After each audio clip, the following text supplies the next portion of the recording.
Of course, those who are touched directly by loss of some of their family, they need some time.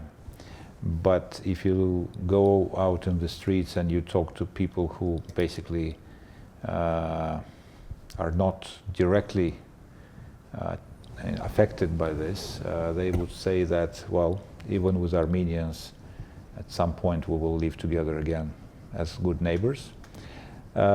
It's not something you have to spin, because it used to be the case during 7 decades of Soviet time.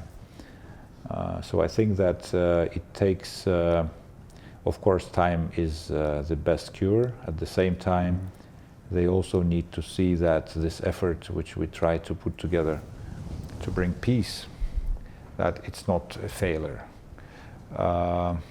Here we can talk about this public diplomacy, we can talk what diplomats call track 2 diplomacy, track 1.5, you know, these are kind of elements which accompany the main negotiation kind of format.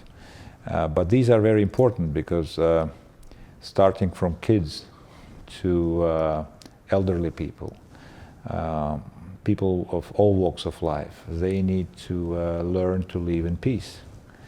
Even if it's about your nemesis, even if it's about, you know, decades-long animosity.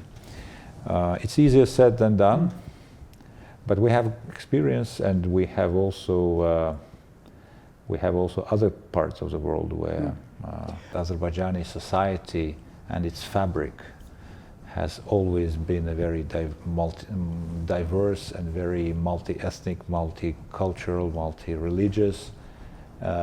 We are proud with this diversity, it's part of our DNA, and we don't imagine Azerbaijan being a mono-ethnic country.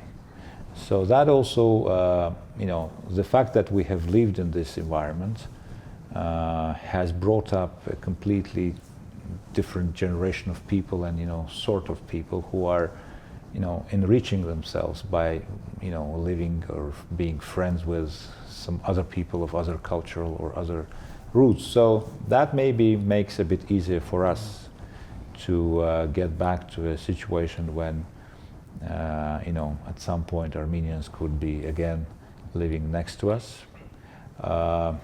It is true that it may not happen tomorrow, but we should not just sit and wait until some time elapses so that we can get there. We need to work for that. Sometimes we are hearing some people from outside saying that, well, you need to prepare populations for peace. And that's, I think it's a wise advice. Unfortunately, there are no recipes, clear-cut recipes, so we have to invent that ourselves, but at the same time, the direction is the right one. Well, I think the root cause of that may be ignorance. The fact that people don't know enough about Azerbaijan. They base their judgment on some stereotypes or some misperceptions. And when you look into who is responsible for that, it's not entirely the responsibility of the others. It's also our, I think, weak point that we need to communicate better and more. At the same time, I believe that when you are in touch with people, when you try to communicate, to explain your part of the story, you see that more and more they are understanding and accepting that. So we don't think it's mission impossible to deal with this phenomenon. So it takes a lot of effort, daily work. It takes a lot of determination, perseverance, and confidence that you will arrive there. You know, as diplomats, we are formed to always communicate, to deal with, you know, and to try to, you know, put across your position and so on. But when you deal with Europeans, you see that when they understand better, you know, the situation, when they are given alternative points of view, they try to factor those in.